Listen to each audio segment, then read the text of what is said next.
Hi, my name is Jonathan George.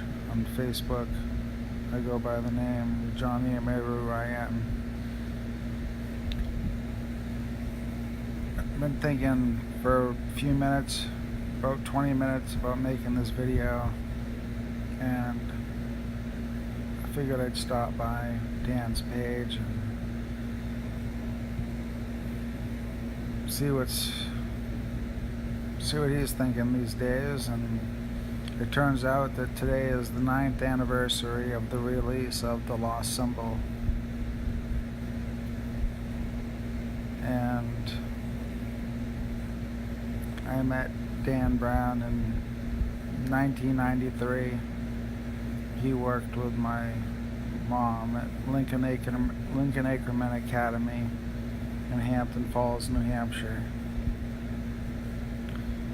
She was a teacher's aide, and he taught like 6th grade Spanish or English or something.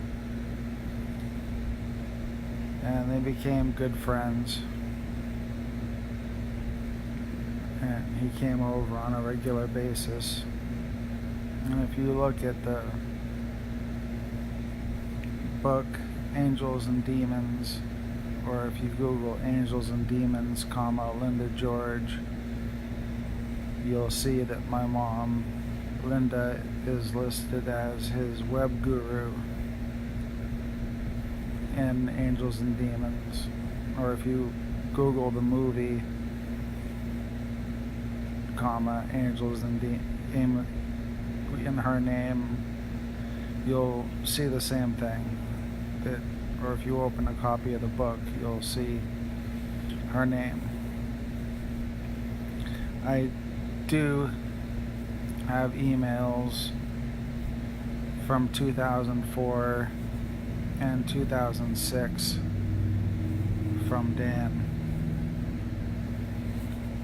And those correspondences began because the DaVinci Code had been having some success, and I happened to run into him at the Stratham Fair and told him that my band had some CDs for sale, and he said he'd be happy to sponsor my band. And I said, that's great.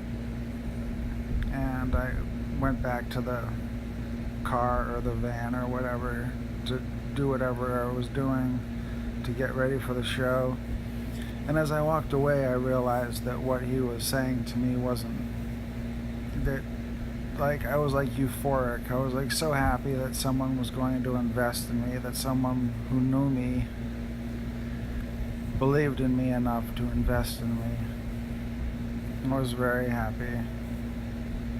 And then I realized that the happiness that I had, like, my intuition's kind of a funny thing. I realized about 30 seconds or a minute after that he didn't mean it. He did buy 2 CDs for, I think it was $18. Maybe it was 28. Either way, he bought 2 and gave a $4 tip. And I was still hoping to hold the man to his word that he would still sponsor my band. So I wrote an 11-page letter on yellow lined paper saying, thank you so much for, helping my band, and, I'd really appreciate it if you'd give me credit or compensation in your next book. or compensation or credit in your next book. Basically, the reason I wanted money is because if you do research, you'll find that the DaVinci Code and the Lost Symbol originally began as one book. And that's very little known bit of information. But the reason they began as one book is because a few years earlier, when Dan was at our house in Hampton, New Hampshire, he lived in Exeter at the time, we lived in Hampton. I was downstairs having a couple Sammy Adams Boston Lagers, and I just recorded the first song that I'd ever recorded. It was the first song I ever wrote too, but it was the first song I'd ever recorded. So I asked him to come downstairs. I went upstairs, up the spiral staircase from the room we called the cave, and they were in the kitchen, and I asked him to come down and hear my first song. And my mom and Dan's wife were like trying to make excuses for him, you know, because God forbid someone as magnificent, well-groomed, educated, eloquent as Dan would have to deal with someone as rough around the edges and uncouth and untamed as myself. But I had a couple beers and I wasn't really having it. And, you know, what was he gonna do? You know, he's a grown man. Was he gonna let my mom and his wife, you know, like make him too weak and emasculated to like go downstairs with me? Like, am I really that scary? Is he really that frail? So he agreed, and he followed me down we had this really weird spiral staircase that led down into the cave. It was pretty narrow. It was solid, but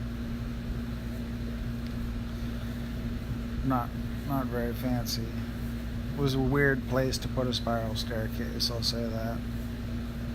So he followed me down the spiral staircase, and I hit play on the tape recorder, and we listened to the song, and it was called Wish.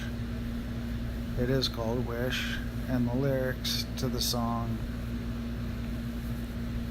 maybe I'll throw in the comments or make a separate post with the proof of what I'm saying, and attach it and see if anyone actually cares. Because a friend of mine made a good point. Even if we have friends, we never really know how they feel. We never really know the emotions or the pain or the happiness. Like, we really don't know how anyone else feels.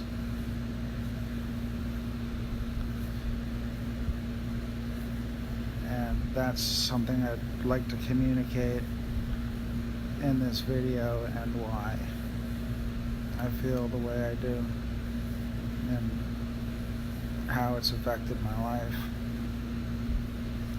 So we listened to the song Wish, and then I pulled out this little black notebook. I still have it, and I showed him the beginning of a storyboard for a book called The Five-Faced King, which I had been working on. My handwriting is really bad, so it's not very easy to read it, even for me, and I wrote it. I actually don't know what it says. I'm sure somebody else can decipher some of it. It's only like 6 or 7 pages, but it's about this like mad drunken king, and he has this wizard and a dragon, and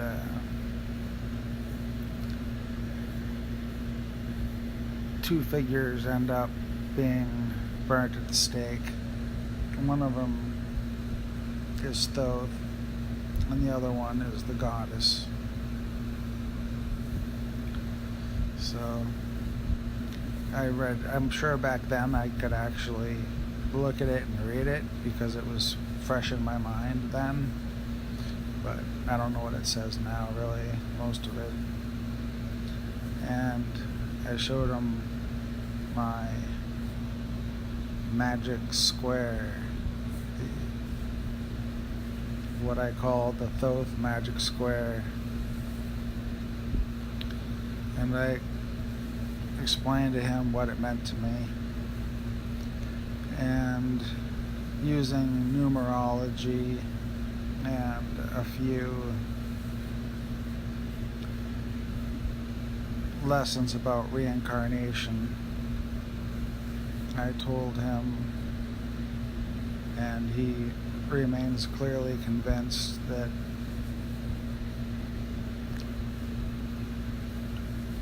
I was the one they called Thoth.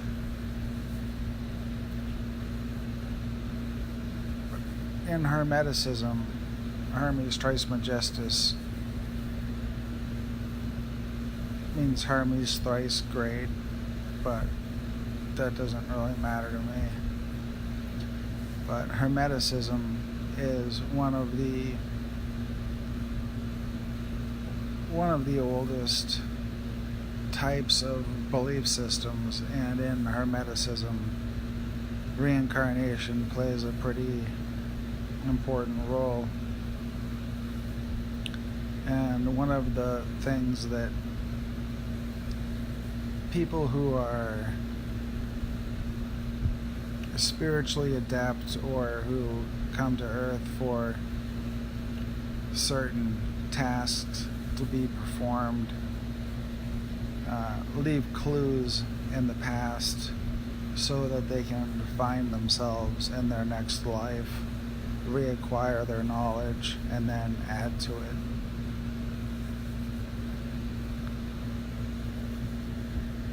And I explained a bit more in depth about reincarnation and how some, I don't want to say secret societies because that's not really accurate, but some small groups of people who some of them are probably pretty damn powerful in this world now. How there are techniques by which reincarnation can be accomplished. That wasn't the case with me. I wasn't born into one of those families or secret societies, as far as I know, that practiced anything like that. But if you guys remember Max Spears, is that his name? Max Spears? Phil get bad for forgetting his name. Yeah, Max Spears. He was the ufologist. Hey, Jessica. He was the ufologist over in England. And they say he's a ufologist, but really he wasn't. As far as I can tell, I've watched some of his stuff, he wasn't a ufologist. He died, and because of the dark nature of what he was exposing and how he died apparently vomiting black goo. It made a pretty big story, and this was in 2016 maybe, but I'd been pretty active in ufology. I didn't go public about UFOs at all until 2012, and then it was really tentative because I'll put it this way, just about everything that I say and talk about, if someone was talking about this stuff to me 25 years ago, I'm 41, I'll be 42 in a couple weeks on the 27th.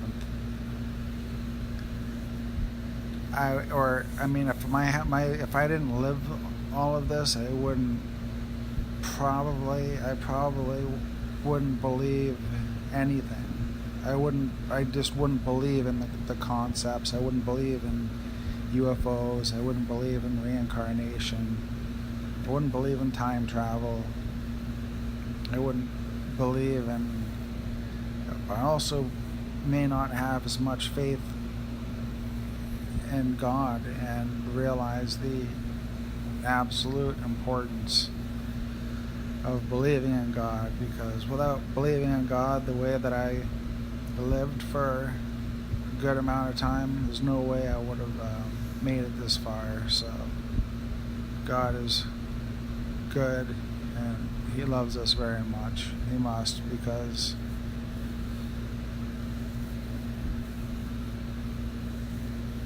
He's just got a sense of irony.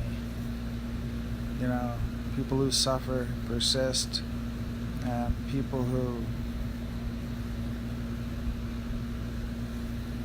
people suffer. But when Max Spears died, a lot of people were sending me links, articles about his death, and I ruffled the feathers of some really odd dude in a California UFO page one day, and then the next day, like a few minutes later, or like the next thing that he posted was about a bunch of ufologists, and then he said, which one's going to be next to die? And I was like, yeah, I just said that you lied about knowing someone who died at Las Vegas because nobody died there. And yeah, I know you're lying, because I know nobody died there. But, that's the kind of, there's ways that they leverage you, there's many subtle ways if you're outspoken that people, and you can't be sure when someone's giving you a hard time if they're doing it because they want to play a role, or if they're hired to do it, or if someone told them to do it. And I'll explain kind of how that works a little bit later. But Max Spears, in one of his talks, said that there were people who made an effort. I don't know who these people were. I'm not that into Max Spears at all. But he said in Amsterdam, I think, he said there was a group of people, when he was speaking in Amsterdam, early into his presentation, he said that there were people who were making an effort, were expecting Thoth to reincarnate between 1973 and 1978 maybe,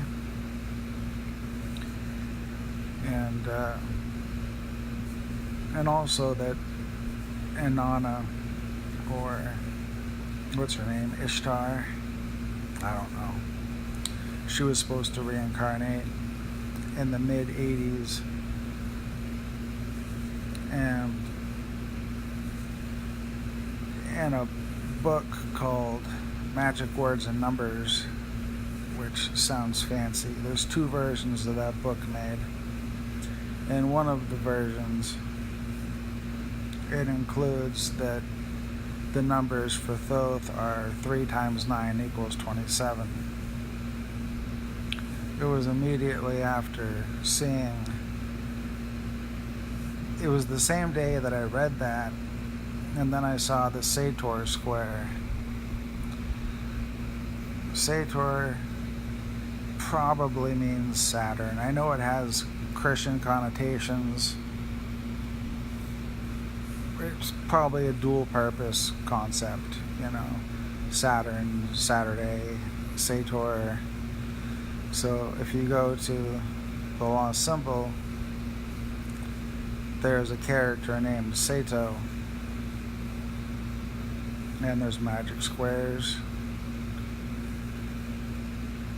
and a character named Malachi, which is spelled differently than the way I've spelled my nickname since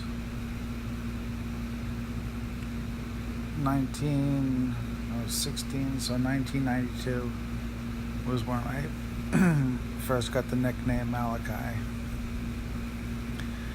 and it's in my yearbook, but my birth date's 9/27, so 3 times 9 equals 27, 9/27. 9/27 is my birthday. And in Royal Egyptian astronomy, Royal Egyptian astrology, the period of time which belonged to or denotated, instead of being like Libra ending on like October whatever, it was the period of Thoth ended on 9/27, so the day I was born. So Max Spears, I'm poor, I'm not financially doing well at all, nor am I complaining at the moment. Just stating the facts that because of my UFO photos and experiences, and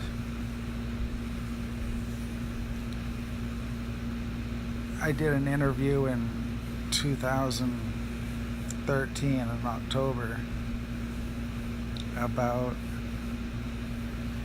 the lost symbol and DaVinci Code, and I just, that day, the day of the interview, I read Inferno, but I missed a lot. I was just like speed reading through it. I was late to the interview, and if you Google Dan Brown, Jonathan George, you'll see there's an interview. And then if you try to listen to it, you'll see that it's magically vanished. It's fine, whatever. So after showing him the magic square, the song, my book, I talked to him about Jesus and Mary. I had become a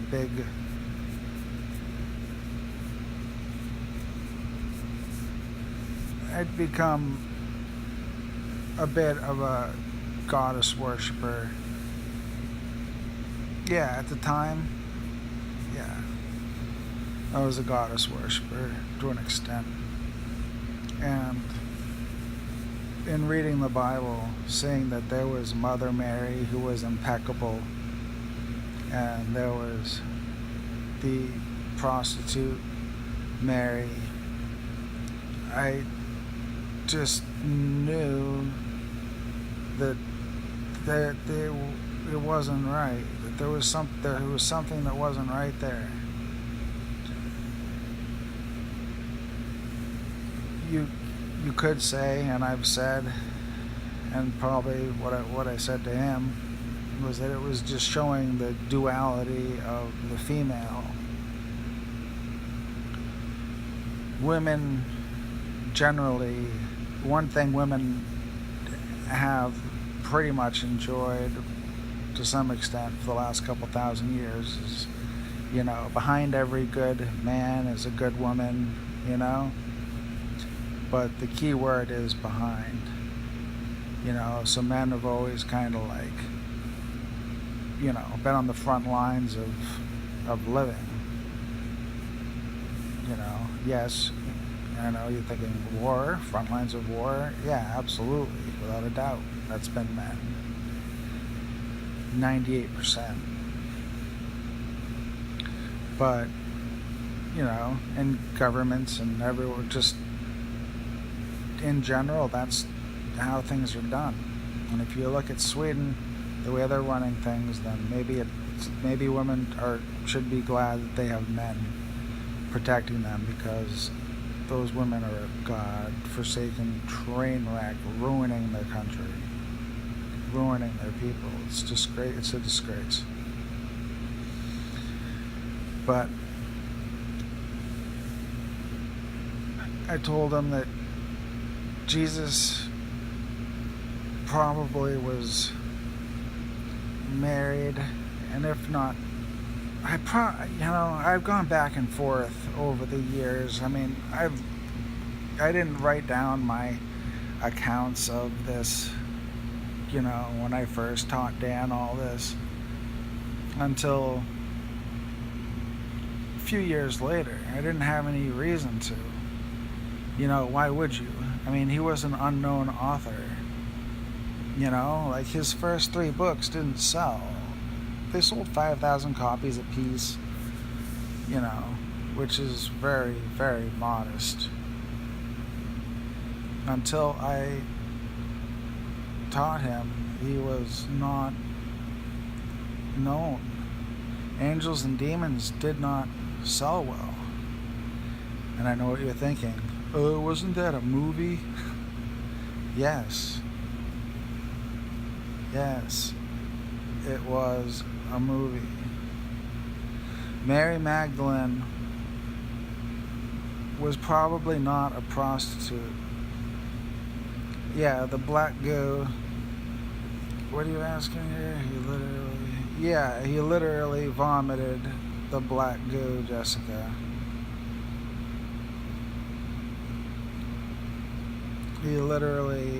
That's what they say. That's the story. That he used heroin, but he apparently was either clean or trying to get clean.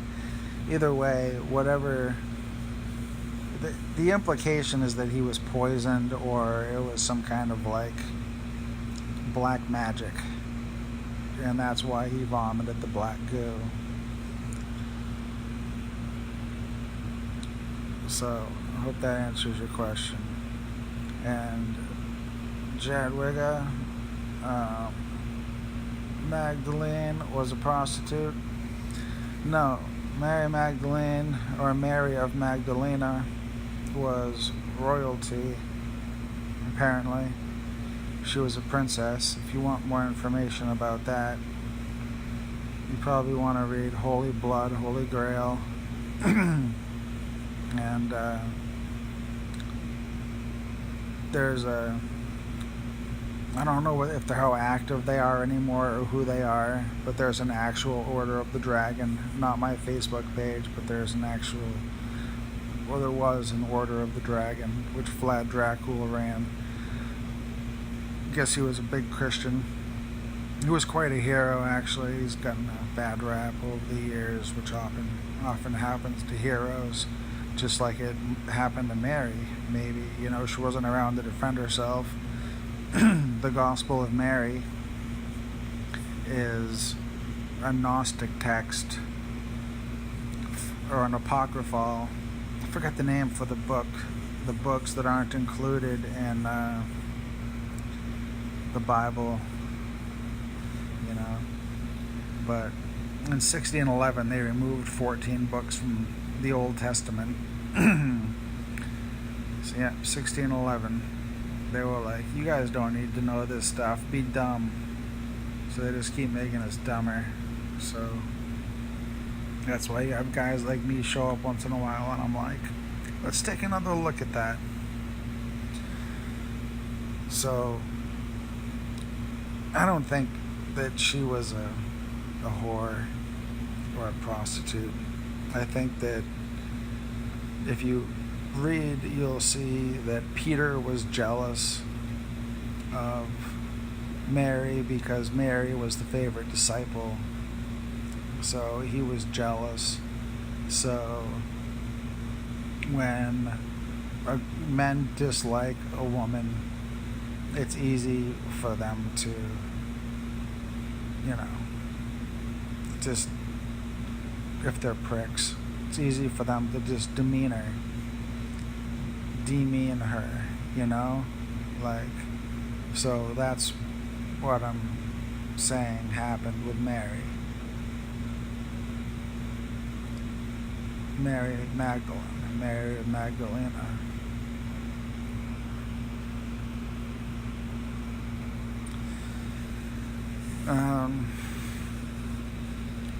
So I told Dan, I said, with great knowledge comes great responsibility, and seek and ye shall find. Halfway through the lecture that I gave him a lecture. I gave him the most hardcore, in-your-face, controversial, cutting-edge, new age, which means ancient wisdom, but new age is like light beer when you want vodka. Like the actual ancient wisdom is where you go. You don't read new age writings. That's crap. You read the Bhagavad Gita. You read the Gnostic texts. You read the Gospel of Mary. You read the Gospel of St. Thomas. Then you read the Bhagavad Gita again. And if you can find somebody who knows somebody, then you get your hands on the Zohar and you read that. You go on YouTube and you listen to the Kabbalion, which was written by the three initiates, which is a Hermetic text. And I've listened to that a couple of times, and it's interesting because it's 3 hours long, and there's a lot of words, and I can't remember learning anything from listening to it, but there's something in there because I listened to it twice, and if something's that long, I don't usually listen to it twice unless there's some real knowledge in there. So I said, with great knowledge comes great responsibility. Seek and ye shall find. And if memory serves, that pretty much finished up that day. That was, Jesus, somewhere between 2000 and 2001 and a half, maybe.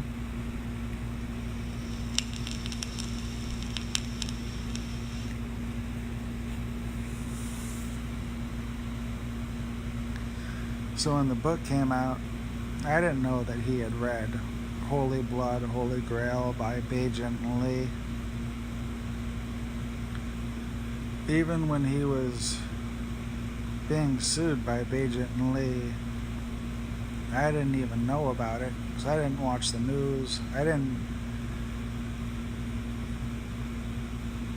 Besides the going really, really far into spirituality and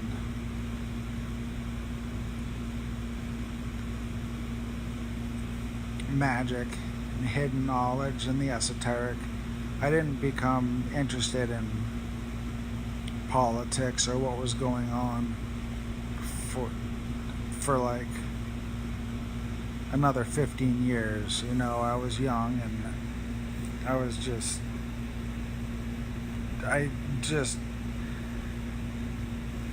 there was an argument at my church. This is how all of this started. If it wasn't for these two guys arguing at my church, the DaVinci Code wouldn't exist. Angels and Demons wouldn't be a movie. INFERNO wouldn't exist. Origins wouldn't exist. None of these books would exist. Angels and Demons, the book would exist, the movie wouldn't exist, and none of the other books would exist. Because this is what set me off on my path, and my path is the reason you people of the world know Dan Brown at all. Now, there are other people in his life. He has many employees, as I've been told and as I've seen. But he didn't always. Back then, he was pretty much, he worked hard. I mean, the guy works, before I say anything else, I'm going to say this. Dan works hard as an author. I'm not taking anything away from his work ethic. And before he got the $500,000 or whatever it was advance to write the DaVinci Code. You're welcome, Dan. Hope you enjoyed that vacation you took with that. Did your research, got your book done. Good for you. But I was at church back in like 97 or 96, 97, 98, around there somewhere. And the people in the pew in front of me were arguing about whether or not gay people go to hell. And it was a Protestant Congregationalist church. There was no Bible thumping, no talking about hell. There wasn't that much that I ever learned in church. And I went for 15 solid years, pretty much. But as they argued, this Mormon guy, I don't know what he was there for, to troll and argue in the pew, I don't know.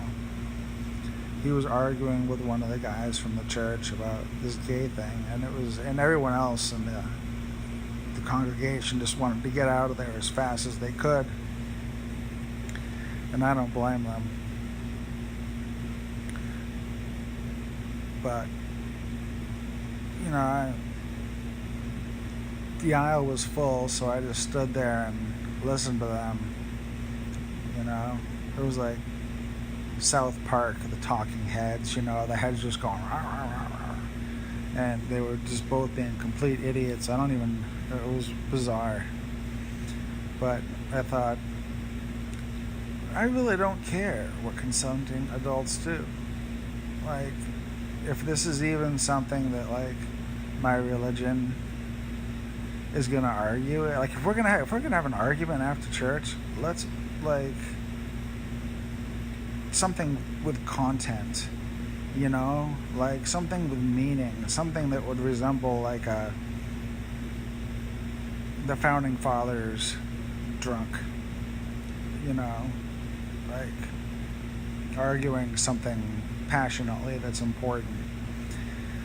So after church, I prayed and I said, God, I've been faithfully attending your church here at 127 Winnacunnet Road for a long time, and there's, I know you're real, I know you exist, I've always believed in you.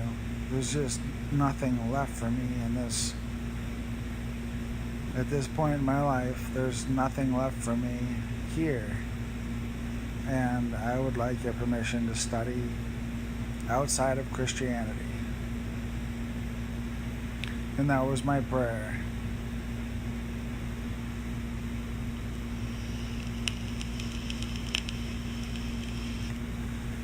So the next time I went to church, maybe it was the next week, 2 weeks later, I don't know. I walked out the front door of the church, and right across the street was the library and the fire department or the courthouse or something.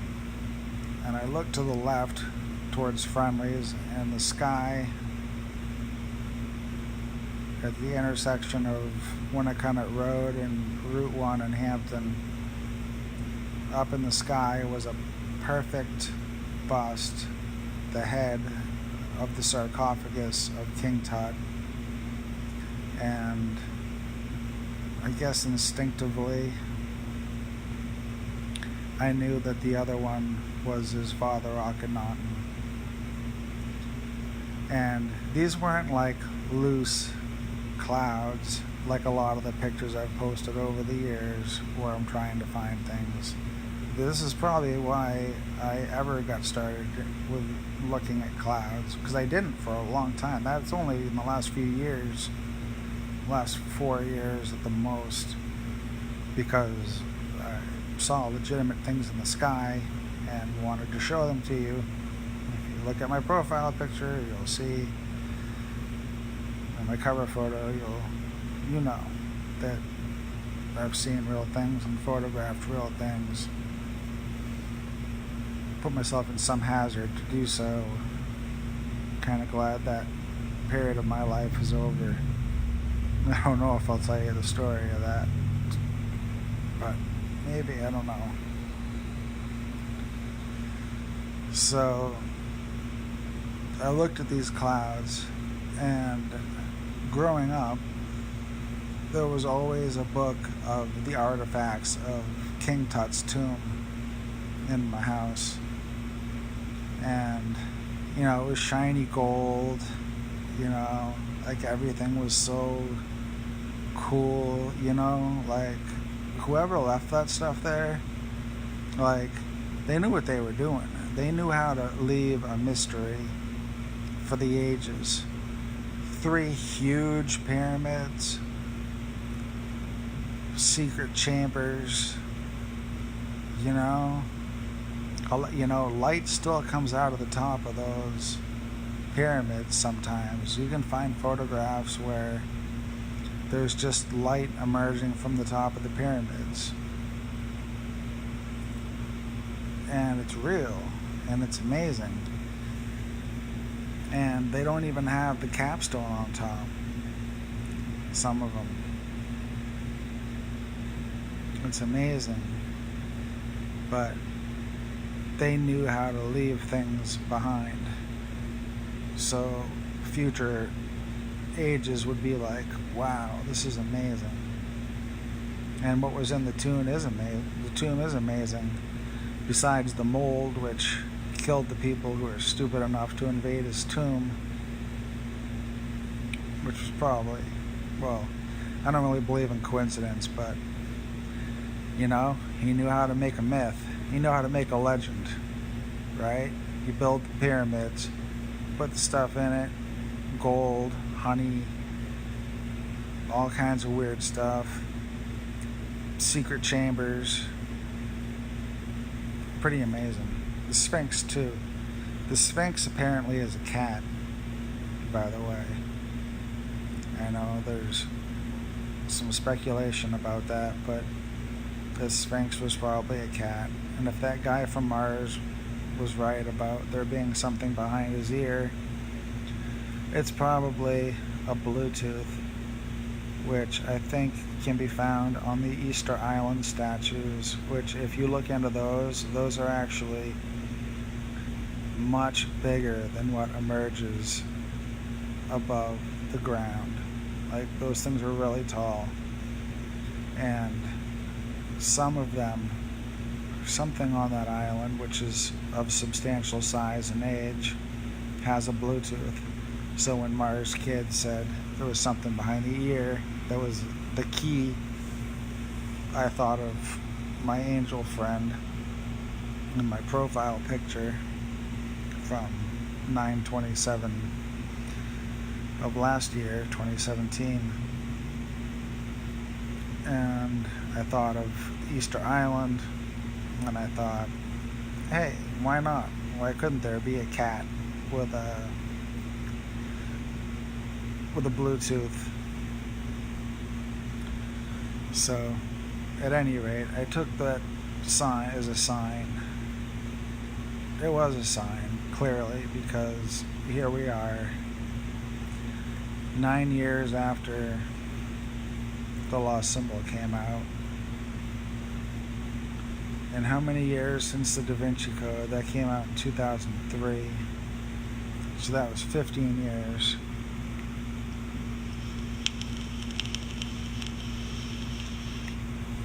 So,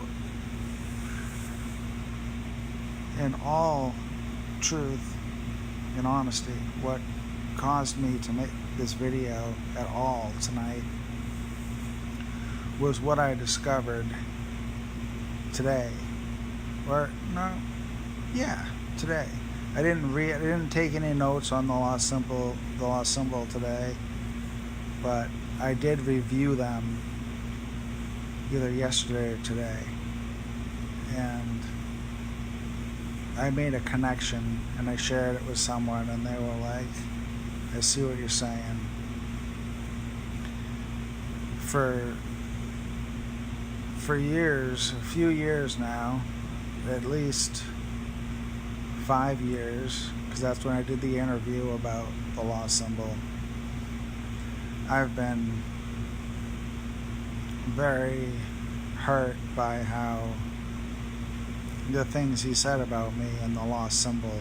And real quick, so you can understand, I'll read you some of the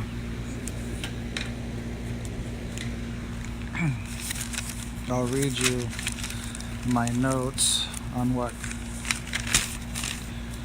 he's called me so far.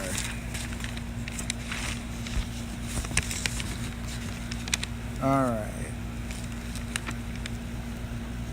So, it came out 9 years ago today about a guy who's 34 years old. So, 34 years old, that was 9 years ago. So, 34 plus 9 is what? 43? I'm going to be 42 tomorrow.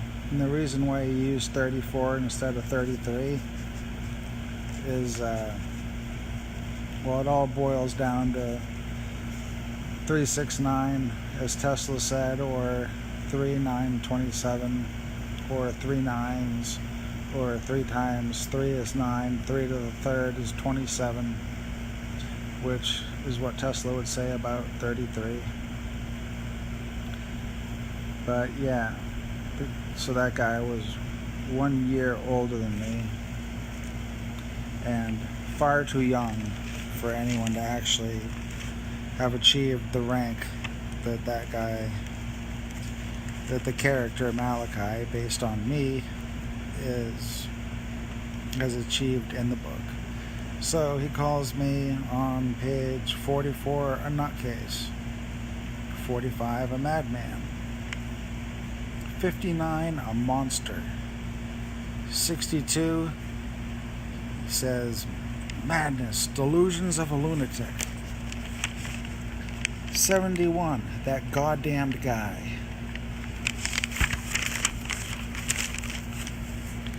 page 90 insane, page 91 lunatic. And then Sato says to Dan's alter ego, the main character, the hero of the book, says, you're a lunatic. You're like, that's your lunatic. Me. Malachi, right? Page 95, a zealot. Page 103, a madman. And then when Peter's dad is being told that he's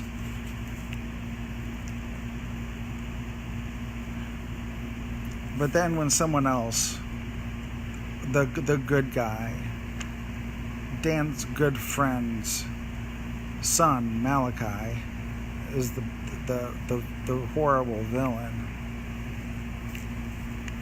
But when Dan's friend has a problem, it's described as a break with reality and a delusional episode. Now, mind you, guess who's describing that?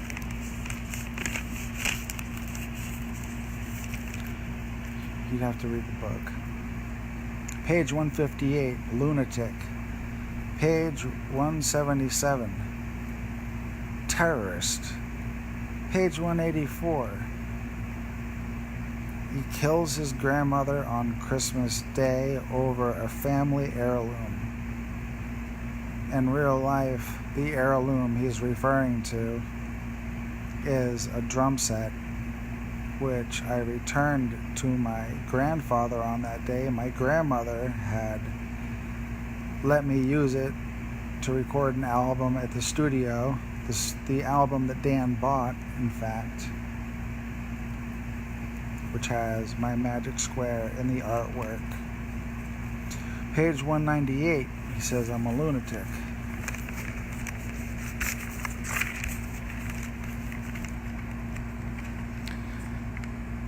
Page 205, the word of a madman means nothing to me.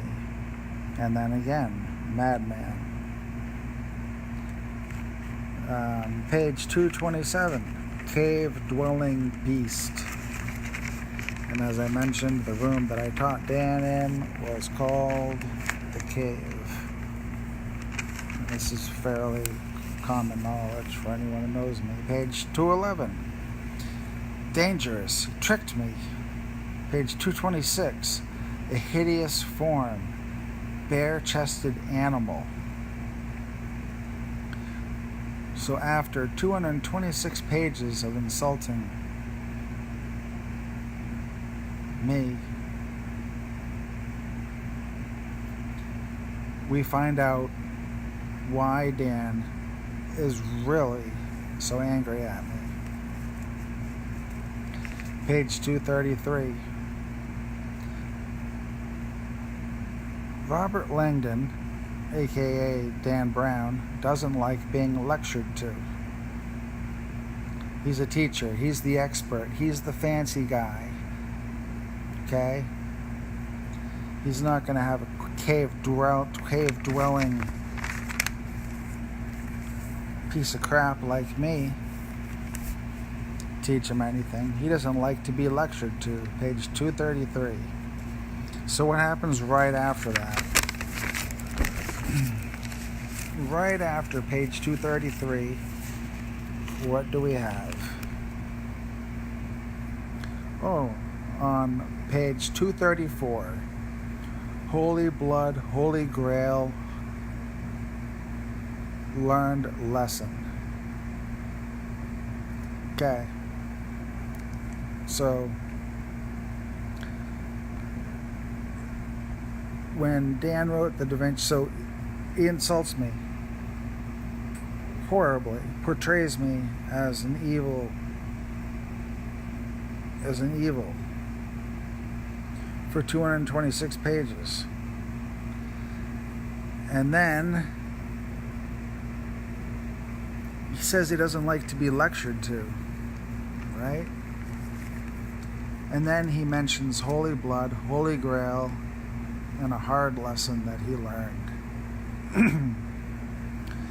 After I taught him, he read every book that he could on what I had taught him. And that included Holy Blood and Holy Grail by Bajent and Lee.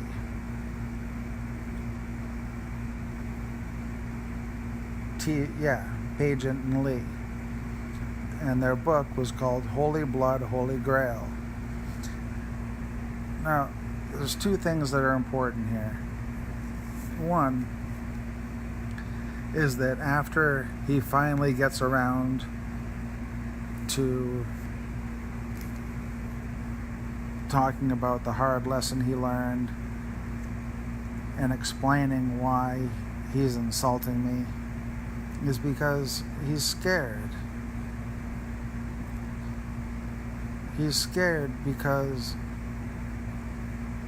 he wants to make me look so bad that I'll never say, yeah, this is about me. Yeah, I shaved all my body hair off. Yep. Yep. I walked through fire. That's true. Got burnt pretty bad doing it.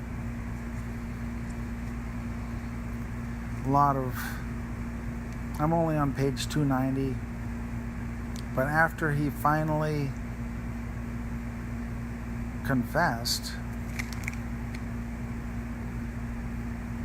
to his guilt about, or his feelings of guilt, or at least his feeling of responsibility about Bajent and Lee and his resentment that I had been the one to teach him. In the next, so far I'm only 70 pages or so ahead. In the next 70 pages, he doesn't say one bad word about me. So let's put ourselves in Dan's shoes for a minute. We write this best-selling book, the DaVinci Code. We're fancy. We come from money. We have some connections. We're somebody. I'm not worried about this nobody, Jonathan. He's an idiot. He's nothing. But when he should be enjoying the shock of writing the best-selling book of all time, pretty much one of the top ones up there with the Bible, he's being sued by Bajent and Lee, who are the authors of Holy Blood, Holy Grail. And as I said, and you can verify this, and when I get around to it in my research, I'll throw it in my proofs. The lost symbol and the DaVinci Code started as one book for the simple fact that they originated in the cave at my house, at my parents' house, where I taught him. And that night, he took notes on everything that he could remember in the laundry room. And that pile of notes was 2 books. And those 2 books are about Hermes Trismegistus, which is Thoth, which is me, and the goddess, which in this case is Mary. So what my book was about, what I had burning on a funeral pyre in my book, he started 2 books about that night, and he says this himself. So the first one does so well, but he gets sued in London by Bajent and Lee for using so many points of their story. He used way more of my story. So when I proceed with my invasion of privacy claim, that's why I'm going public with all this, because it's going to be public. So why shouldn't I explain it to you myself?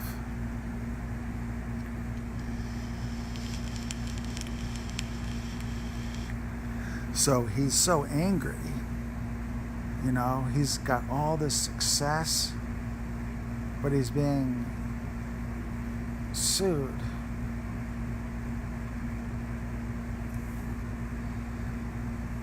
And he's angry, and he has to take it out on somebody. He needs to take it out on somebody, basically. And he says it in one of the first 2 books here that I just described, DaVinci Code and Lost Symbol. He says how sacrifice is to make sacred, sacra facie.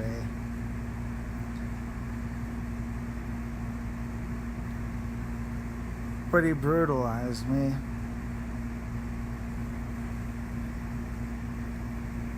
Anyone ever treated my children that way, God help them.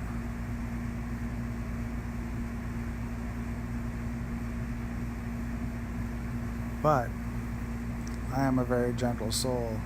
I can't even fight back in dreams. In dreams, when I try to defend myself against an aggressor, my hands are held back by a invisible force. Literally. I can't even fight in my dreams. I'm harmless. It's terrible.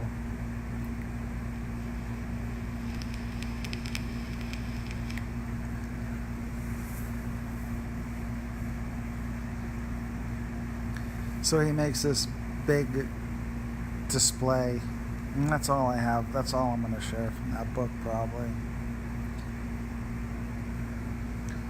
But he makes this big display of like making me look as awful as possible. So if somebody's like, oh, Jonathan's nickname is Malachi, and he says he taught Dan, and he's got emails from Dan, and his high school yearbook name is Malachi, and his mom's name is in the front of Angels and Demons, and you know, everything else that I'm going to put forth, you know, everything he's saying is verifiable and it's true. Well, let's look at this Malachi guy. Now, mind you, they don't know the backstory. They don't know what I know about the things that I know.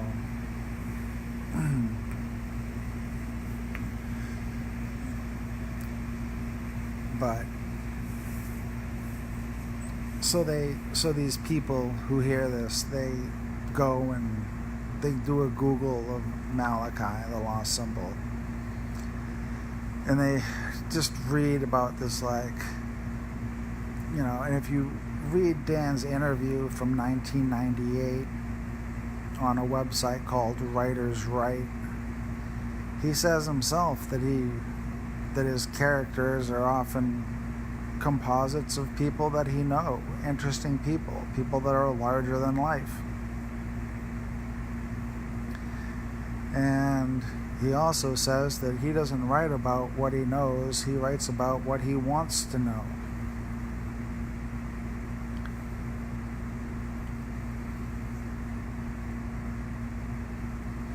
He wanted to know what I know.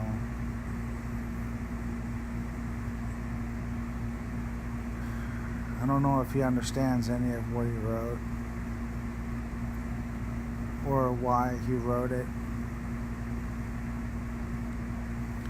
But I know that since that first email I got from him in 2004, which was, you know, he was like politely reneging on his word, or politely as he felt necessary, but he completely avoided the topic.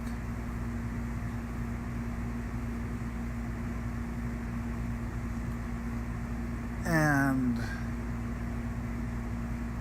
it was not good. Soon after that, he ended the 10-year-long friendship with my mom. They may be in secret communication. I don't know. But their friendship came to an end essentially because my family was there. My parents were there that night that I taught him. They know that it's true.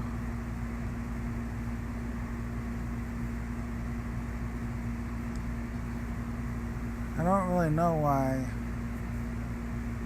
they've been so weak about it. But there's a Michael Crichton who's a writer, he had a critic wrote something critical of him once, and Michael Crichton didn't like that, so he wrote a character and made the guy look horrible, and the character that he made had a really small penis. And the trick that Michael Crichton used, you can look it up, and you should, it's called the small penis rule. And it's a literary device where if you're going to write about somebody, then you do it in a way where you make them look so bad that they're not going to want to be asked. So this character is based on you, and he's giving you a hard time. Well, do you have a small penis? The guy's like, do I have to drop my drawers here? So the critic decided to just let that be. But Google it, the small penis rule. You're gonna write about somebody, you gotta make it so that they're never, gonna come forth. But Dan underestimated me. He underestimated me. I mean, I'm 42 now.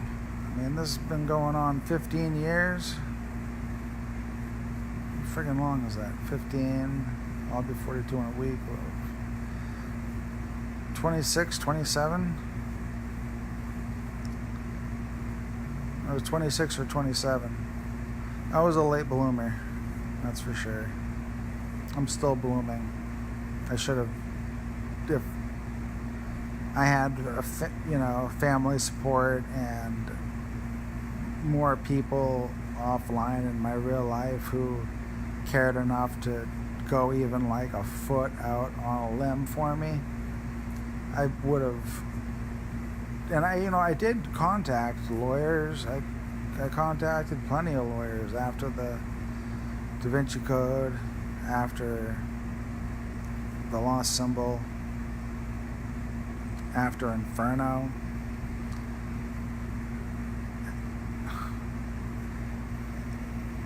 The book Inferno begins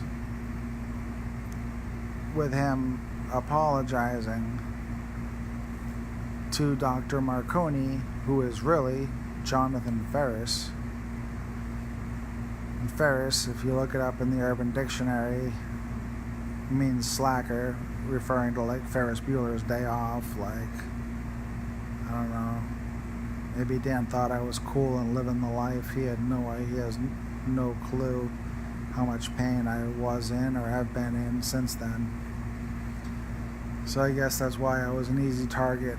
I was alone, I was weak, I was unloved, and you took advantage of that. But the movie and the book, well, the book begins with Inferno, begins with Dan repeatedly apologizing to Jonathan, saying very sorry, very sorry, very sorry, very sorry. And then he's like, oh, Vasari. Oh, I'm in Italy or whatever. And it's like, that's you can't have a conversation with me and apologize to me in your fictional book when you became one of the most wealthy people in New England, at least, I would think. And you couldn't have ever done that without me. And you have a hassle, so you write a book where you make me this horrible villain. And then when you come back to New Hampshire in 2016 or 2017, you do a radio interview and you say that you kill your teachers in your books. And most of them take it as a compliment. And this is a radio interview, and it's still online, and I'll find it and share it in the link that accompanies this. Everything I'm saying is true. And he even explains one of his teachers from whatever school he went to, where he drowns the guy in a river. You know, like he says it's right in the interview. But it's interesting that he never mentions this stuff, but then he's coming back home to New Hampshire, where he wants to live his life, and where I still live, and where I still want to live my life. You know, I got a broken back. Oh, speaking of broken back, if you read Dan's books, you'll notice that since 96, 95, I don't remember when he wrote his early books. I don't care. I proofread Deception Point one for him. He didn't ask me to. It was at my house. I proofread it. I was all excited to give him my feedback the next day. I stayed up all night. I didn't even like the guy. He was always rude to me, always condescending. He was never nice to me.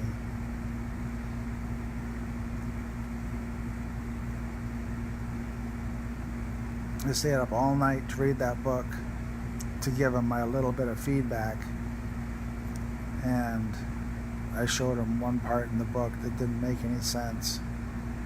And he just said, "Oh, I have editors for that." And I'm pretty sure I had told him I stayed up all night to read the book. And he just it was just like disdain, you know, like you're so beneath me, how you proofread my book, like you think I need your proofreading, like looking down his nose at me. And it wasn't like that. Like I was legitimately trying to be helpful. I thought I was being a nice guy. Thought if I could get in better graces with Dan, then I'd be in better graces with my family, with my parents, because we've never had a good relationship.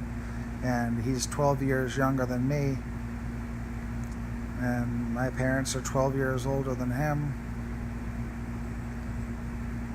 which ties into the book as well. That's in the book.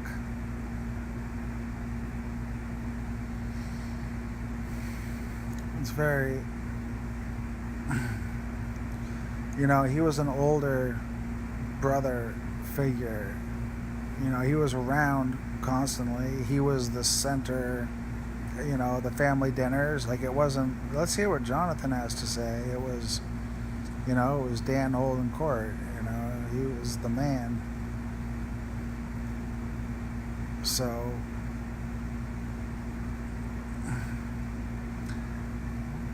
I guess a figure that instead of exploiting my pain and exploiting me, he could have been a good man and legitimately tried to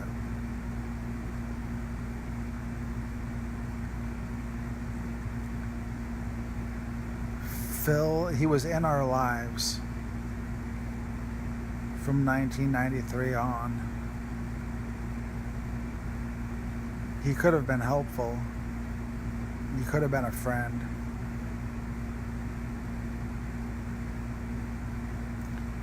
But my mom made his webpage and I gave him the golden keys to the world. But by doing so, I further proved that I am filth. I mean, whoever I am, I'm the man behind the DaVinci Code, the lost symbol, and Inferno would not exist without me. Sienna Brooks in Inferno, Sienna is like a reddish mud or clay color, and Brooks is water. And the album that he bought, which has my Magic Square, my Thoth Magic Square, the main song is tattooed on my arm, which is River of Blood and Tears.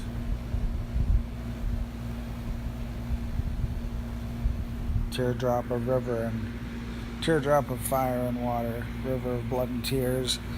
My band was Firewalk, because I used to stand in the fire. It's interesting because he puts that in the lost symbol too. So Sienna Brooks is code for River of Blood and Tears. And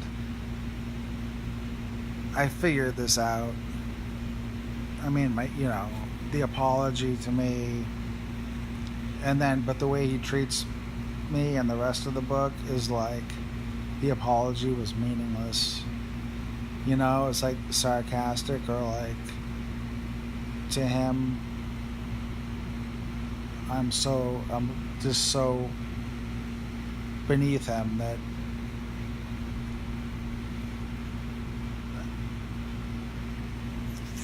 based on the book, I'd say the only reason he apologized is he had nightmares.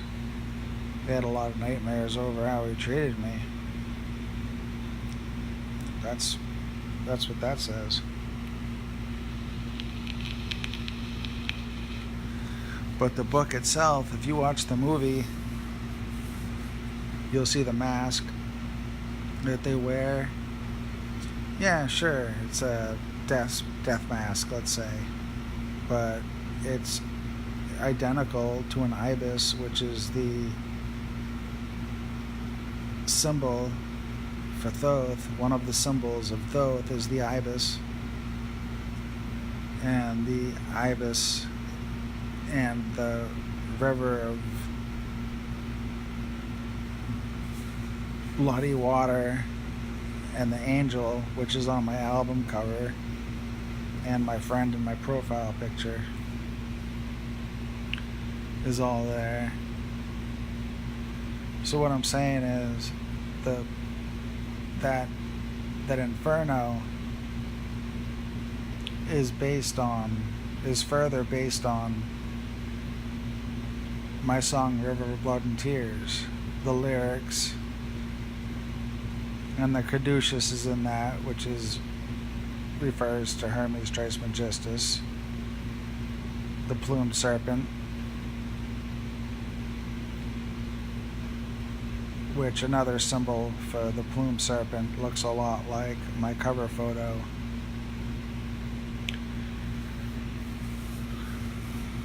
Which I just call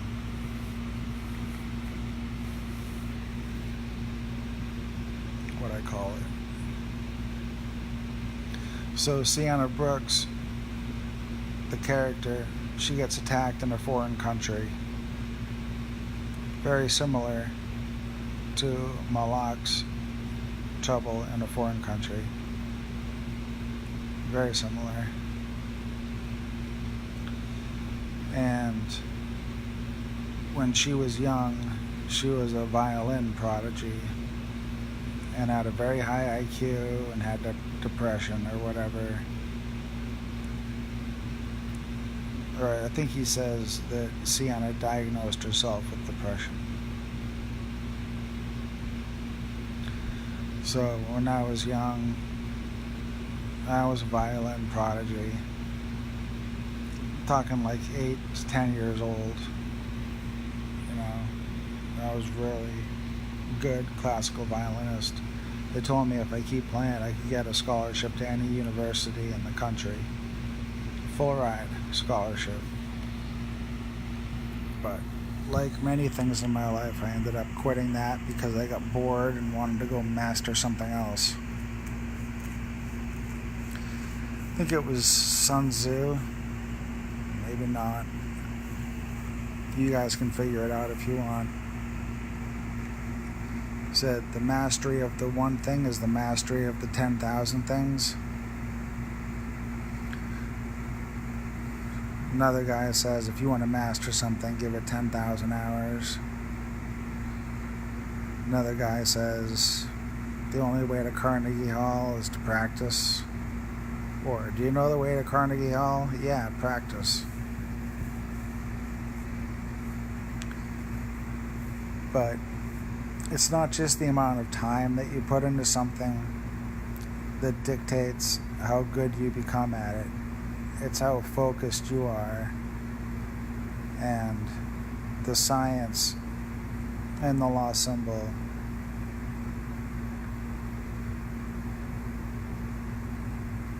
I suppose I'm happy to be associated with that. I'm happy that I can be the catalyst for that knowledge to be brought to the world. And I'm glad that the conversations about Mary of Magdala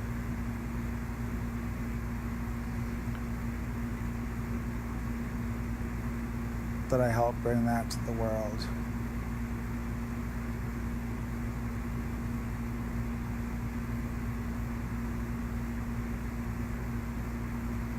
I don't like how it all happened.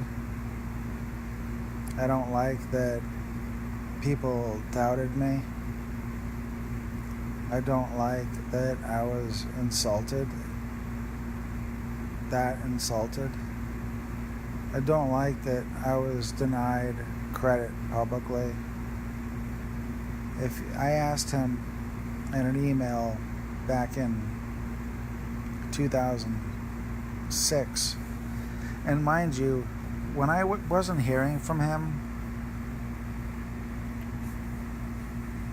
from 2004 to 2006, 2007, I knew he was writing a book about me. And I decided to prove it. So I wrote him an email,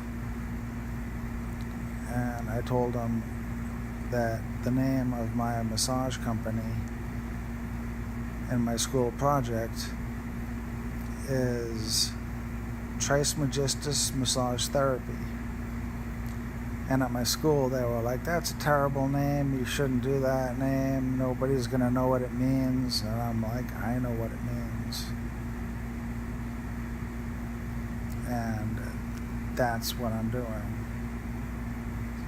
And it's got the plume serpent, it's got the symbol for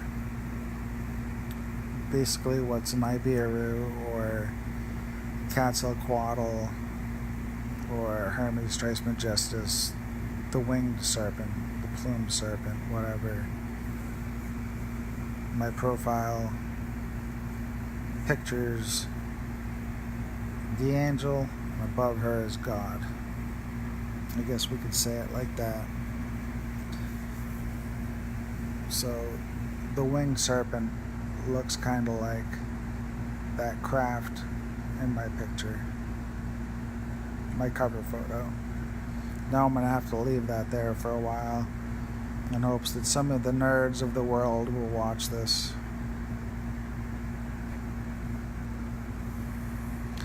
So I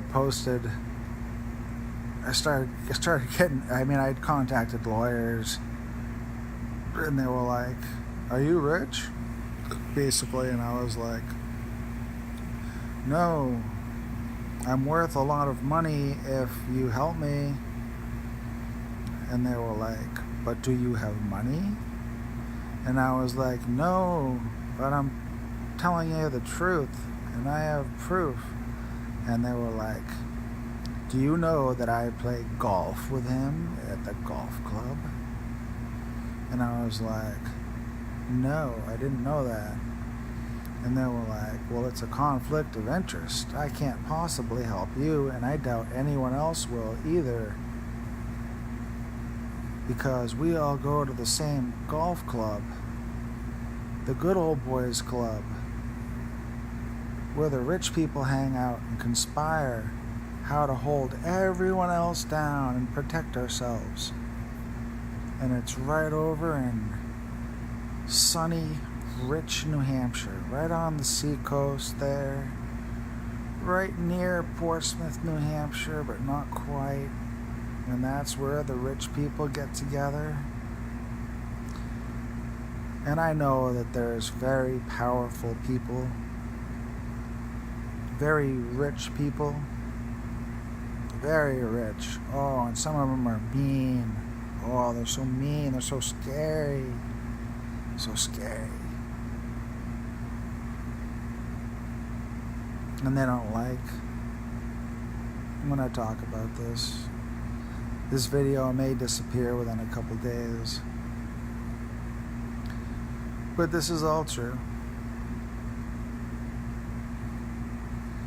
So, I say that Dan based INFERNO on elements of myself and this song River of Blood and Tears, which I wrote and which was on the CD which he bought back in 2004 at the Stratham Hill Festival where my band was playing. And when I figured that out, I posted about it. And imagine my surprise when Dan wrote that his brother Greg's music was his inspiration for, what was it, for Origins.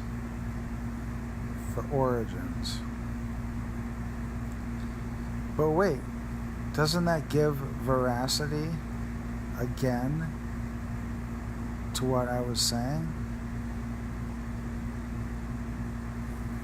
Even my good friend artist who helped my Magic Square come to life and end up on the CD which Dan bought, and which is on my profile page and my featured pictures, which you've seen 500 times if you know me.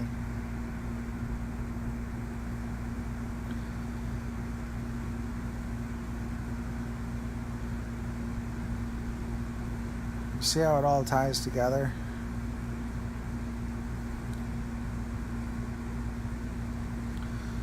So then I checked out his brother Greg's music, and it is the song that he says he listened to when he wrote Origins. If I listen to that song over and over again, Jesus Christ, I'd jump out of window. It's great music, but Jesus Christ. Talk about it's like Call of Cthulhu if you were drunk in a bathtub. It's crazy. It's good. It's good music. It's just God. You can look it up yourself, the song. I mean, it is the most ominous, dark, foreboding, gloomy. It's contagious. I can't imagine someone listening to that for 30 minutes and not being like, oh my God, this world, I mean, my music's pretty brutal. The electric version, the acoustic version's chill, but that music is dark. So, you kind of proved my point there. And in my email, the email he sent me back in 2004, after he bought my CD and listened to it, which he apparently listened to for, Jesus, how long are we talking? It came out in 2013, so 9 years later. Yeah, so apparently he's a big fan of mine. But in the email he says, your music has come a long way. And the only time he'd heard me play before then, well, he probably heard some when he was upstairs hanging out with my parents and I was down in the cave. But the only time he heard it directly was when I played it for him in the cave the night that I taught him back in like 2001 or something. Could have been early 2002, I really don't know. Whenever he began those books, it's the same goddamn night I taught him. I guarantee you that was absolutely no... I'd bet you everything. I bet you everything that I have. Everything that I have, I've just now bet that is when like I said, the lost symbol and the DaVinci Code started on the same night. And he said so himself in an interview. They started as one book.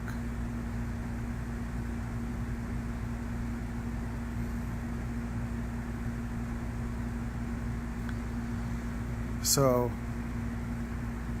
I started researching a bit because he said he put messages for people in his books, and apparently I get some... You guys don't really know what I've been through.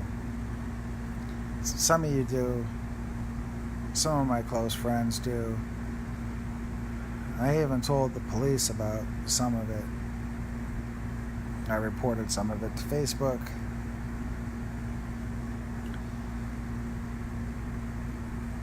I tried to get help with the lawyers.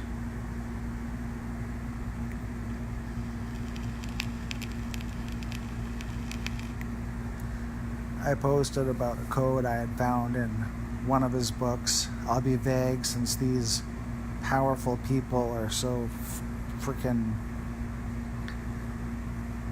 hell-bent on flexing their cocks at me. But I posted about this code I found, and I think the messages actually began the day after I called Random House and I talked to their legal department and I told them the situation as far as these books and myself and Dan, and they said they'd have someone get back to me. The next morning at 4 o'clock in the morning, a account was made on Facebook and began messaging me. And this person or a group of people, I'm not going to speculate as to who it was, but I will make an interesting observation which you can research yourself, and then we can wonder how the world really works, that such a group can exist, that Dan can acknowledge their existence, and that someone either from that group or impersonating that group can use interrogational torture to try to get me to give them information that I'm not willing to give. And that group is called the Consortium, which Dan mentions in Inferno. He says they're a real group. You can read about it yourself. Look up the Consortium Inferno. The day after I call Random House Legal Department, these people start contacting me. That was in 2016, I think, when I called them. And they said they'd have someone get back to me. Plain English. We'll have someone get back to you. Next day, 4 a.m., it began. The game. Horrible.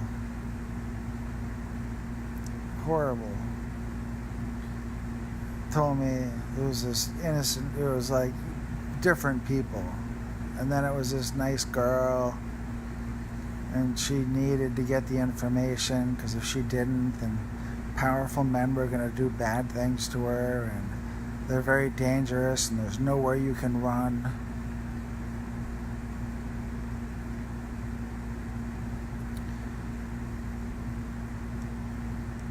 And then I told her to BS them or something. And she sends me a picture of herself strangled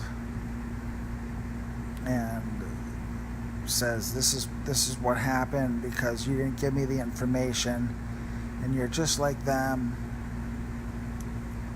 And mind you, there was a countdown of 3 days, so I had 3 days to give them the information. I had 3 days to give this person the information. There was a countdown, straight up, 3 days, 2 days, and then she ended up, I don't know. And I reported this to Facebook, and they did nothing. And it wasn't until I wrote a post about this interrogational torture where if I don't give them information, then they're going to hurt somebody. That's interrogational torture, which is almost identical to what happens in the lost symbol. Which, in the synopsis of, and this is where it gets fun. So the consortium in INFERNO gaslights Dan, or Robert Langdon, okay, to make him think that the government is after him. So they use psychological warfare to make him think the government's after him. Because if you think the government's after you, then you won't trust the authorities. And then you're isolated. And then they have control over you. And that's how gang stalking works. That's what it is to be a targeted individual. Some people really are targeted by nasty people. And I'm one of them. I was talking to my minister about this, and and so I posted about this, and then the next day in my email, Facebook writes to me and says, nobody threatened you. And I said, well, I can't access the conversation because not only did their account disappear, but so did everything they had written. So if you want to see proof, and when I first reported it, the night that I reported this to Facebook, they waited 24 hours before they asked me to provide them the information. They gave the person 24 hours to remove their account. You understand?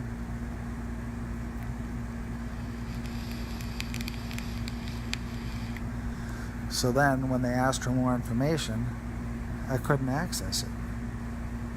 It was gone. So, but when I post about it,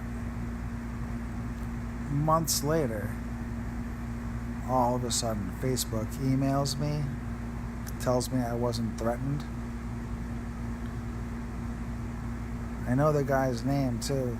If any of you uncorrupted authorities who are looking into Facebook censorship and the way it's been used as a political tool,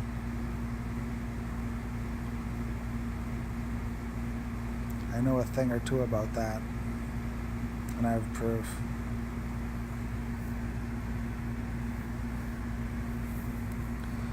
So when was it? 2016, 2017?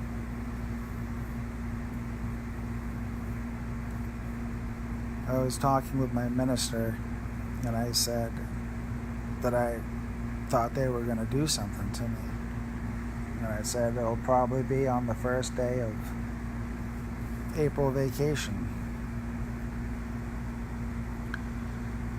And I said, I don't care what they do to me as long as they leave my family alone.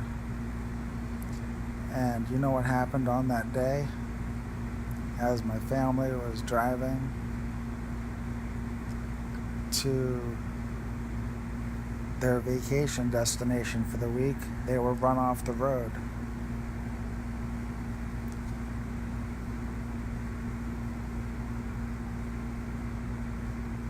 Going about 70 miles an hour, leaving New Hampshire, right over the border into Massachusetts.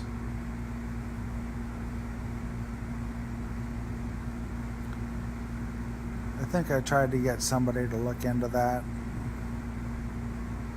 I think I mentioned it to the police. They didn't care.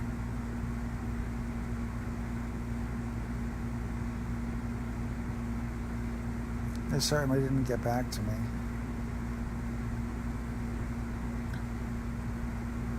When those huge jets were flown, I mean, they can say it's a coincidence, but all these planes that these rich people and these proletariat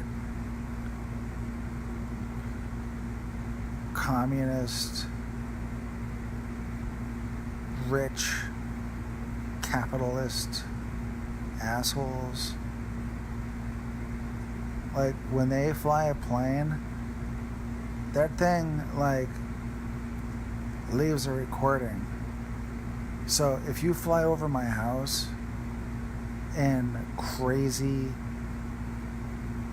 angles, or you're in a plane that's not supposed to go below 600 feet and you're like 200 feet off the ground and you're so close to my house that you shake the bathroom fan loose,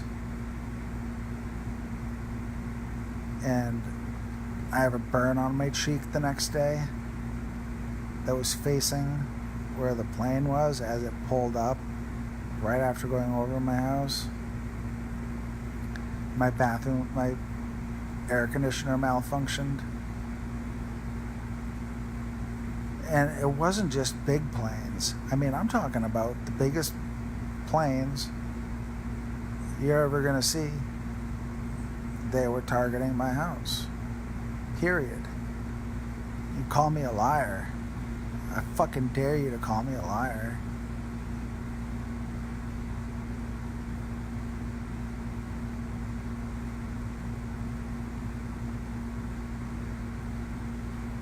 And then there's the smaller planes. The white planes with the red stripes. Oh. The arrogance. The arrogance. The despicable, vile lack of humanity in those people.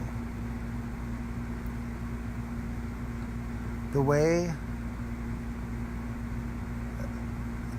you can't fly figure eights over a 400, 800 square yard area.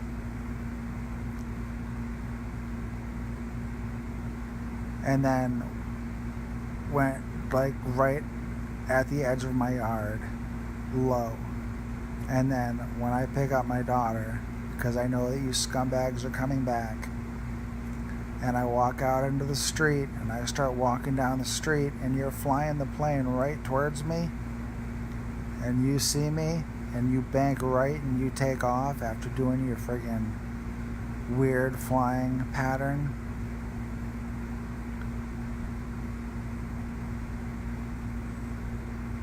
I don't care who you work for. You got a black box in your plane. There are dates that I've made note of. There are photographs. I've taken photographs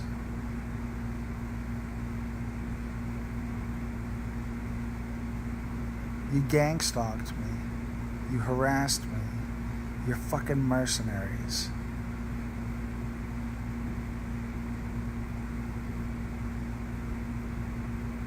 So why did you do it?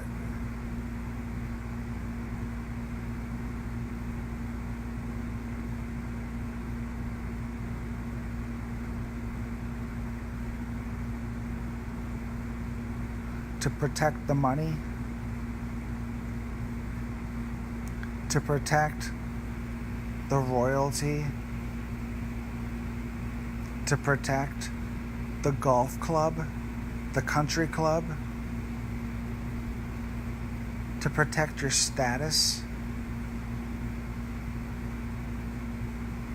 I don't know any of those people involved,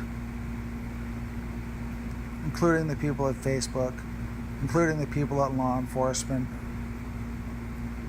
who I explained some of these things to. Anyone who was involved. The consortium, if such a group were to exist, or the wannabe consortium, who let me even consider the possibility that you were going to harm an innocent woman if I didn't do what you want.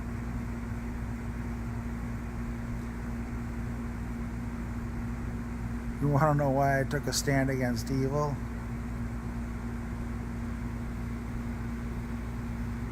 Because that's who I was born to be, and that's who I am. I gave the world pretty much everything that I had.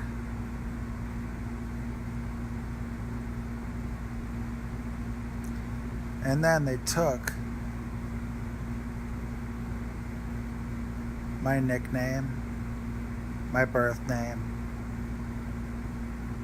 all my knowledge, my life experiences, my struggles, and they got rich. And then they got richer. And as they got richer, they got more fearful. Which is interesting when you can afford a friggin' mercenary army. You're going to be afraid of someone like me who literally doesn't want to hurt anything except for a fly. I'll hurt a fly, but everything else I try to bring outside. If you're scared of me, then you screwed me over so bad that you can't sleep at night. Because there's nobody in the world that should be afraid of me. It's it's funny. It's literally funny. Which brings me to something else I saw when I was looking at Dan's page for 2 minutes earlier before I made this video, started it.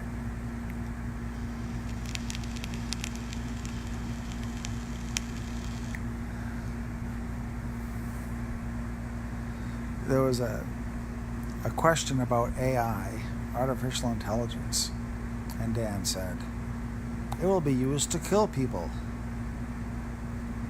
And it'll do all these great things. It'll help population control, keep population under control. It'll make sure there's enough food.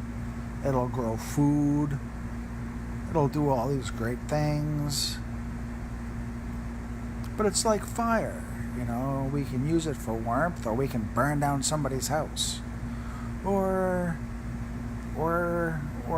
weapons, you know. You can use it to go and take what you want, or to defend yourself. And then I thought, money.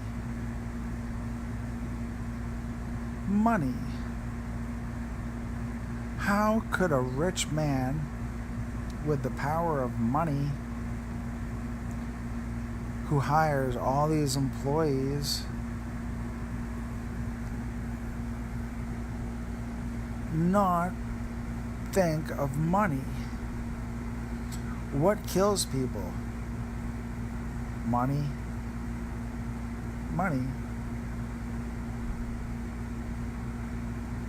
It saves lives too. You can buy food with it. You can control the population with it. You can help people. You can have people killed. You can do anything with money. Because when you have money, you're untouchable.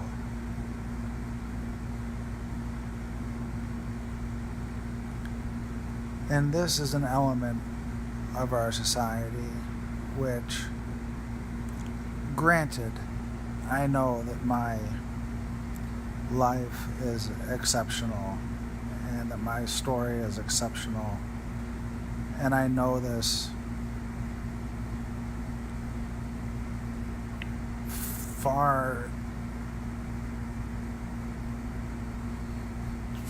better than I'd ever want to imagine a life can be different.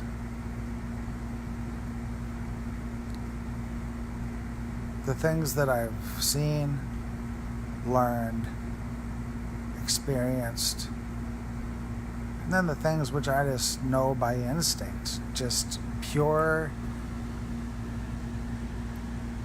God stuff. Excuse me. You know? Like today I share with someone the connections and the insults in the book, and then I get ready to make a video. I check out his page real quick and I see today is the 9-year anniversary. Now mind you, I don't even know what the date is today. Actually, I think it's the 15th.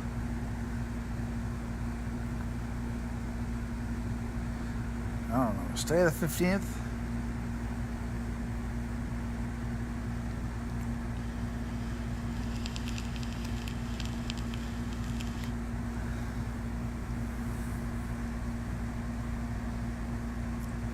See, when you're rich,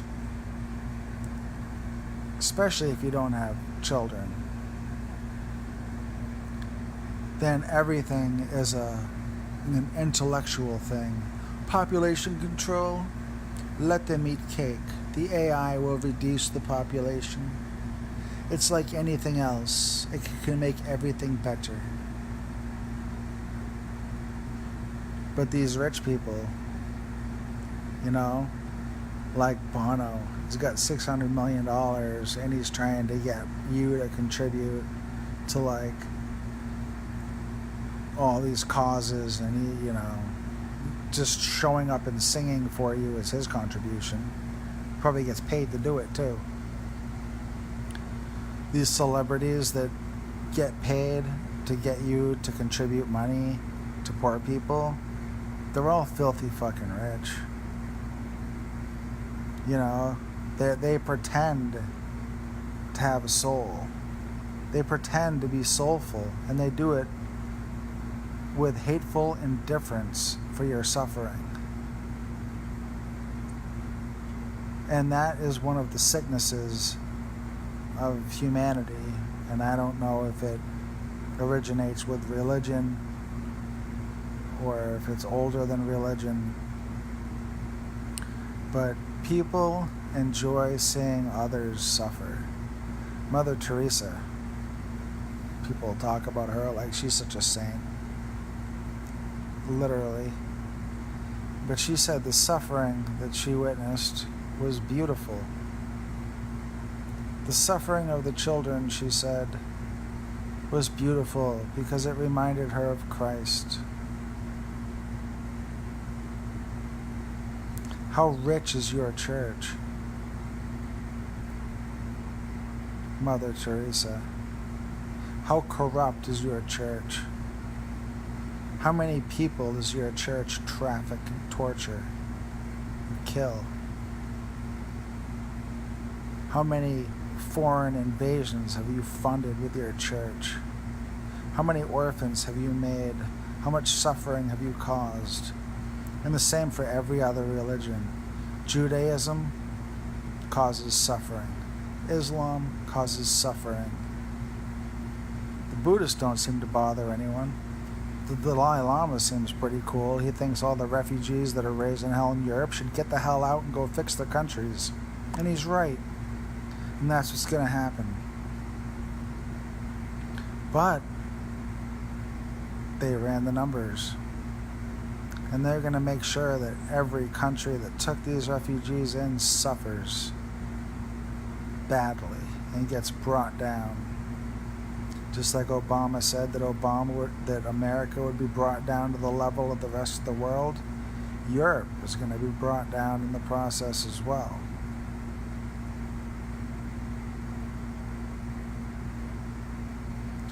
But what these poor saps that either invaded or were invited into Europe and Western countries don't understand, they think they're winning. And yeah, all of these countries that got suckered into it are going to suffer. But so is every other country. So are their countries, even worse than they already have.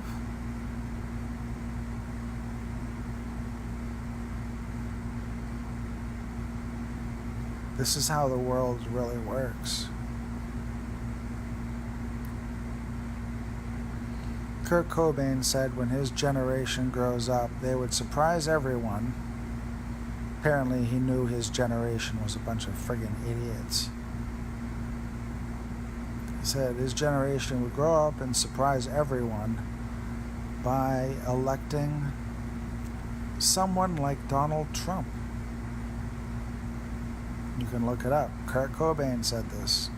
He was a socialist brat until they got rich. And then he felt bad for being rich. They gaslighted the hell out of him because he wouldn't play Lollapalooza, and they wanted to make money out of him. It's really awful how they treat poor people badly. Rich people get treated badly too, by each other. I mean, can you even imagine the games they play on each other?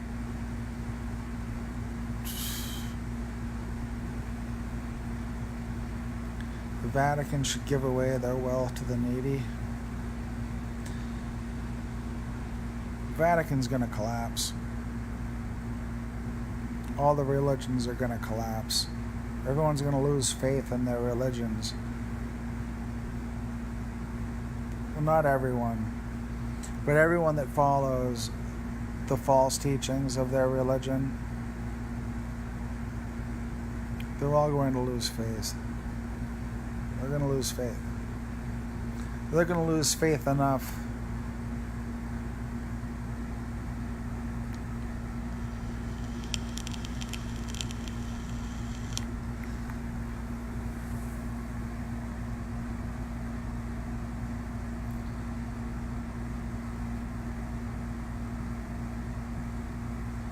so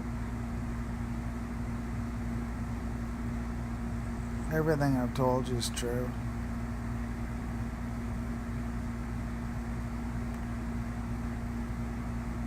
Like I said, Dan works hard on his books. I'm not trying to take anything away from him.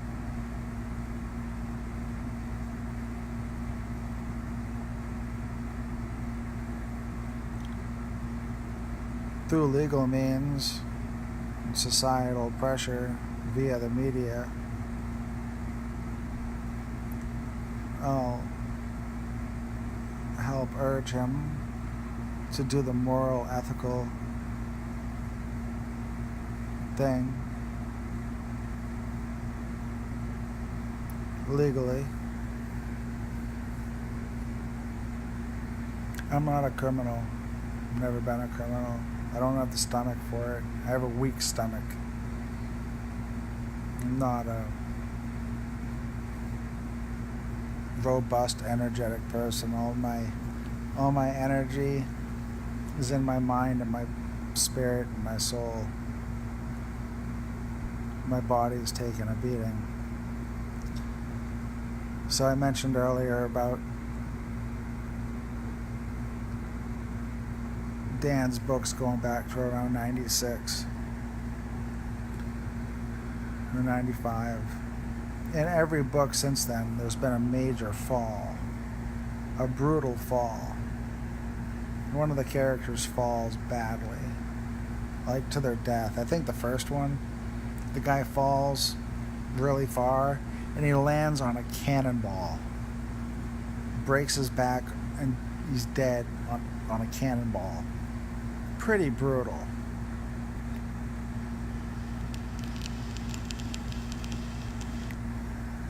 Interesting, isn't it, that one of the defining moments of my life was falling on a rope swing. 15 or 20 feet, I don't know the height. The rope snapped. I landed flat on my back, broke my back, got the wind knocked out of me. I was unconscious, not breathing. And then, being the otherworldly creature that I am, I started breathing.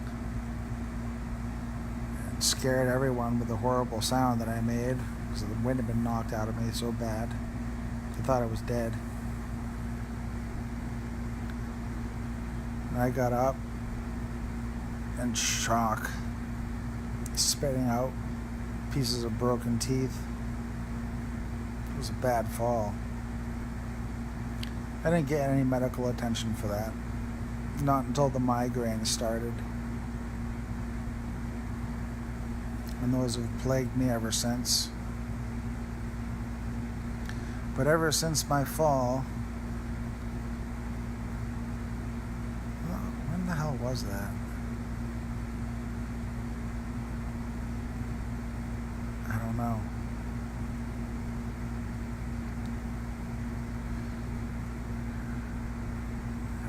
Maybe 92. So it was recent. And it was a thing.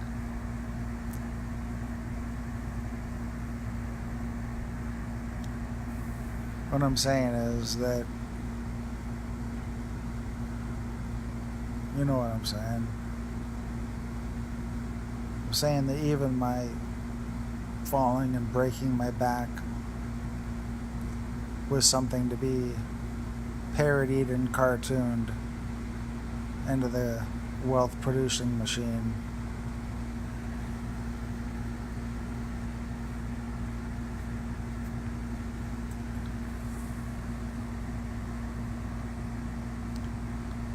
When I realized that he only insulted me until he came to grips with the fact that he was just mad that I taught him, and he was afraid to get sued. I mean, on top of trashing me in every, just trashing me horribly in the law symbol, he had to bring in like every intelligence agency. And he's been friends with them since like his first book, Digital Fortress. He's rich, fancy pants at the golf club, so of course he had friends in the NSA, even way back then, before he even was somebody. He was like hanging out with the NSA at conventions. Literally, you can look it up yourself. I'm hoping you guys can begin to understand what I've been through.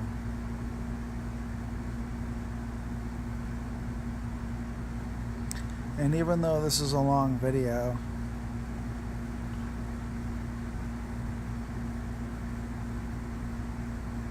I hope people see it. I know I know all the sinister people will see it without affecting the view count, because I know that's how they roll.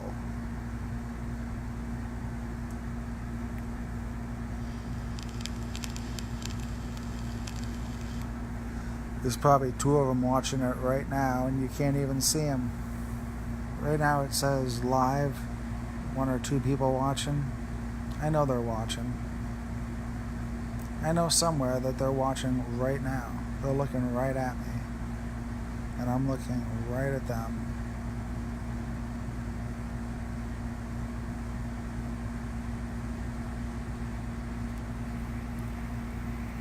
You thought gaslighting me, intimidating me,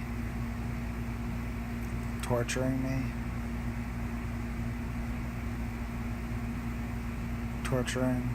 threatening.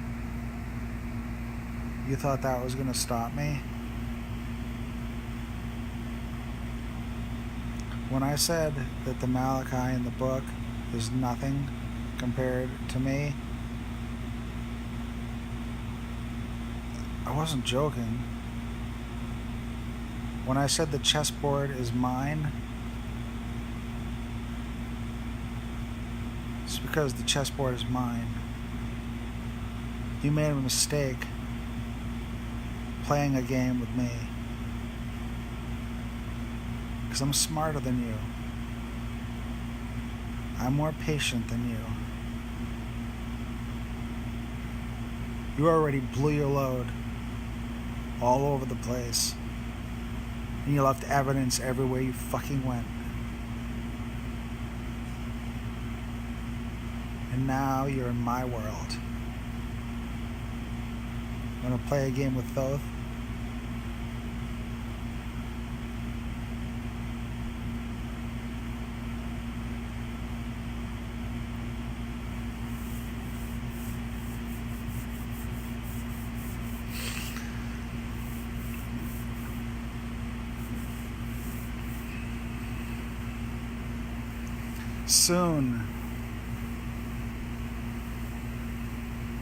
Soon we'll play a new game.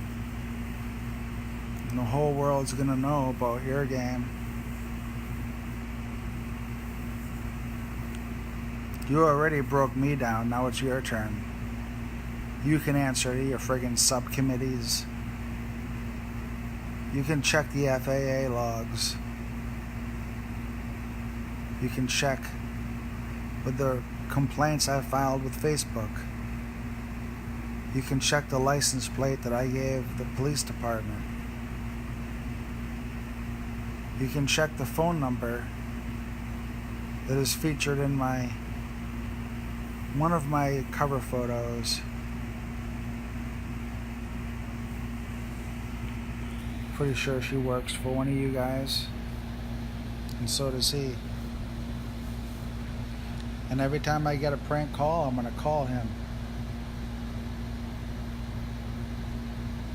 I'm turning the tables. You messed with the wrong guy. The right guy at the right time.